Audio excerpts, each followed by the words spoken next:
નારદજી બુદ્ધિને પણ વિશ્રામ આપ્યો છે. નારદજીનું તપ જોઈને દેવતાઓ નારદજીનો જય જયકાર કરવા લાગ્યા છે. જય જયકાર સાંભળતા દેવતાઓનો રાજા ઇન્દ્ર, તેમને એમ થયું કે આ જય જયકાર કોનો થઈ રહ્યો છે. તો ઇન્દ્રને જાણ થઈ કે નારદજી તપ કરે છે, નારદજીનો જય જયકાર થાય છે. તો નારદના તપમાં વિક્ષેપ કરવા માટે ઇન્દ્ર પોતાના મિત્ર કામદેવને મોકલે છે. નારદજી ઉપર ઘણા બધા પ્રયોગો કરે છે, પણ નારદજી વિચલિત થતા નથી. જ્યારે કામદેવને યાદ આવે છે કે આ ભૂમિ પર બેસીને ભગવાન શિવજીએ તપ કર્યો હતો, તેથી નારદ ઉપર મારો કોઈ પ્રભાવ નહીં પડે. ઘણીવાર ભૂમિનો પણ મહિમા હોય છે. આપણે તીર્થમાં શા માટે જાય કે તીર્થની ધરતીનો મહિમા છે. આપણે 12 જ્યોતિર્લિંગની યાત્રા શા માટે કરી? એ ધરતીનો મહિમા છે. જ્યાં ભગવાન મહાદેવજી પ્રગટ થયા હતા જ્યોતિ સ્વરૂપે, તેને આપણે જ્યોતિર્લિંગ કહીએ છીએ. અને દરેક માણસને 12 જ્યોતિર્લિંગની યાત્રા કરવાની ઈચ્છા હોય, પણ સૌ 12 જ્યોતિર્લિંગની યાત્રા કરી શકતા નથી. તેથી આપણે આ કિડિયાનગરની અંદર રાઠોડ પરિવારે 12 જ્યોતિર્લિંગની ઝાંખી ઊભી કરી છે કે 12 જ્યોતિર્લિંગના શિવાલયો આવ્યા છે, અને 12 જ્યોતિર્લિંગોની અંદર ભગવાન મહાદેવજી લિંગ સ્વરૂપે આ રીતે બિરાજે છે. આ એક ઝાંખી છે. આમાં ઘણા માણસો એવા હશે કે અંતરિયાળ ગામડામાં રહેનારા કે જેમને 12 જ્યોતિર્લિંગની યાત્રા નહીં કરી હોય. અને આ સભામાં જેને જેને 12 જ્યોતિર્લિંગની યાત્રા કરી છે, એના જેવો મોટો ભાગ્યવાન માણસ કોણ હોઈ શકે છે? આપણા જીવનને સાર્થક કરવા માટે વધારે તો કાંઈ ન કરી શકે, પણ જીવનમાં 12 જ્યોતિર્લિંગની યાત્રા કરી. અને જ્યારે આપણે સંપૂર્ણ તંદુરસ્ત હોય ત્યારે યાત્રા કરી લેવી. અને પછી ગટપણ આવે અને ચાલી ન શકીએ, મંદિરોના પગથિયા ન ચડી શકીએ, ભીડભાડમાં ઊભા ન રહી શકીએ, લાઈનમાં ઊભા ન રહી શકીએ, એમ નહીં. વહેલાસર આ બધી યાત્રાઓ કરી લેવી જોઈએ. અંતિમ યાત્રાને મંગલમય બનાવવા માટે આ બધી યાત્રાઓ જીવનમાં બહુ જરૂરી છે. 12 જ્યોતિર્લિંગની પ્રતિકૃતિ આ કિડિયાનગરની કથાની અંદર ઊભી કરવામાં આવી છે. આપણે ગયા વર્ષે મહાશિવરાત્રિના દિવસે ફરાદી મુકામે અનિલભાઈ પેથાણી પરિવાર દ્વારા, કારા જ્વેલર્સ દ્વારા આવી જ સુંદર શિવકથાનું આયોજન થયું હતું. એમને પણ 12 જ્યોતિર્લિંગની સુંદર પ્રતિકૃતિ ઊભી કરી હતી, અને ત્યાંથી આ દિનેશભાઈને પ્રેરણા મળી ભાઈ આવું કરી શકાય. અને બધા માણસો તેનું દર્શન કરે, ઝાંખીનું દર્શન કરે. ભાઈ આપણે ભલે 12 જ્યોતિર્લિંગની યાત્રા કરવા તો નથી જઈ શક્યા, પણ 12 જ્યોતિર્લિંગની પ્રતિકૃતિ આવી હોય તો ઘણીવાર ધરતીનો અને ભૂમિનો બહુ મોટો પ્રભાવ હોય છે. આપણે સૌને અનુભવ છે કે આપણે કોઈના ઘરે ક્યારે જઈએ તો જેના ઘરે જવાથી આનંદ મળે તો આપણે માનીએ કે આ ઘણ પુણ્યવાન છે, આ પરિવાર પુણ્યવાન છે, આ સારો પરિવાર છે. જ્યાં જવાથી ઉદ્વેગ થાય, બેચેની રહે, અણગમો થાય, સમજી લેવું જોઈએ કે આ ધરતી કે આ પરિવાર એટલો પુણ્યવાન નહીં હોઈ શકે.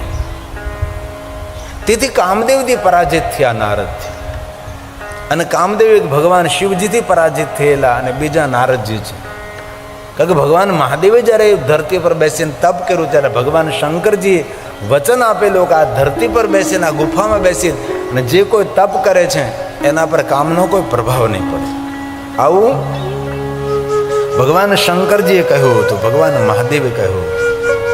તેથી ત્યાં બેસીને કોઈ પણ તપ કરે તેના પર કામનો પ્રભાવ નહીં પડતો. નારદજીને એમ થયું કે મારાથી આ કામ વિજય થયો છે, મારા તપના પ્રતાપે નહીં, પણ એ ધરતીનો મહિમા હતો, એ ભૂમિનો મહિમા. કામદેવ તો લજ્જિત થઈને જતા રહ્યા છે. હવે દેવતાઓને ઋષિમુનિઓને ખબર પડી કે નારદજી તો શિવતુલ્ય બની ગયા.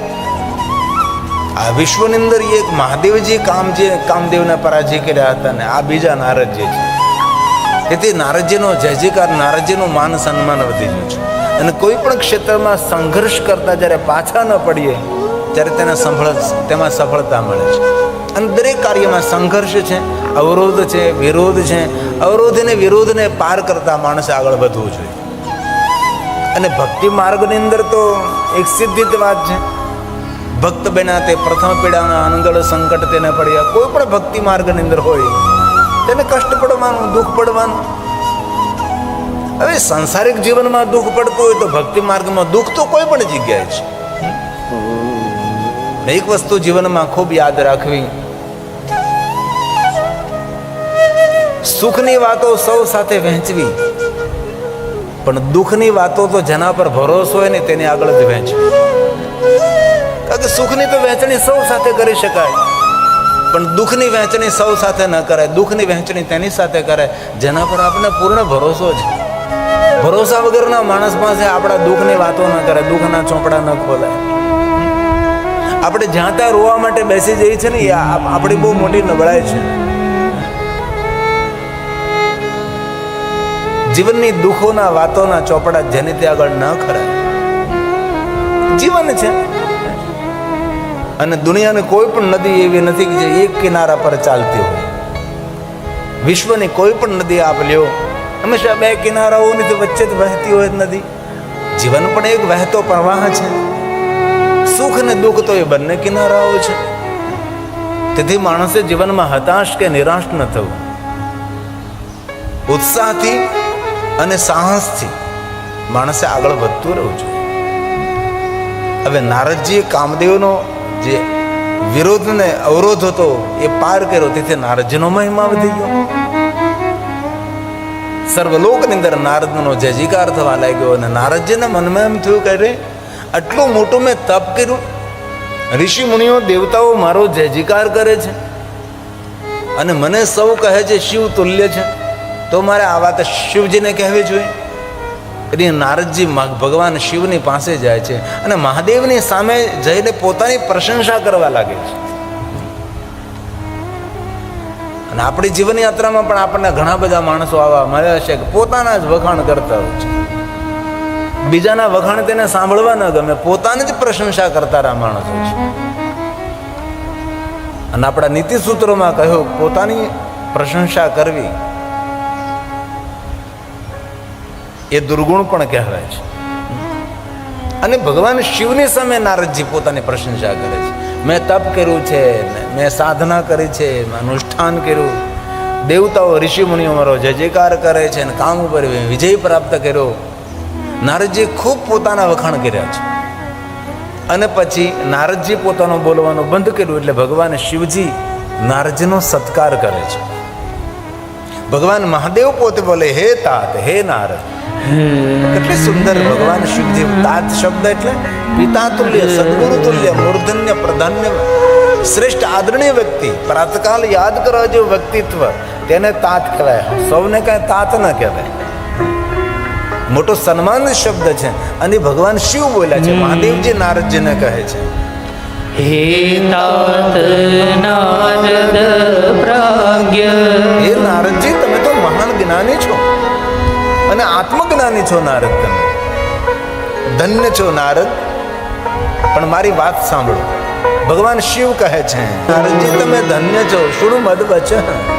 મારી વાત સાંભળો નારદજી. હે નારદ, આપ મહાન છો, તમે શ્રેષ્ઠ છો, પણ પોતાની પ્રશંસા કરનારો માણસ હંમેશા નબળો દેખાય છે. તમે જે તમારી પોતાની પ્રશંસા કરી રહ્યા છો એ આપણા માટે સારું નથી.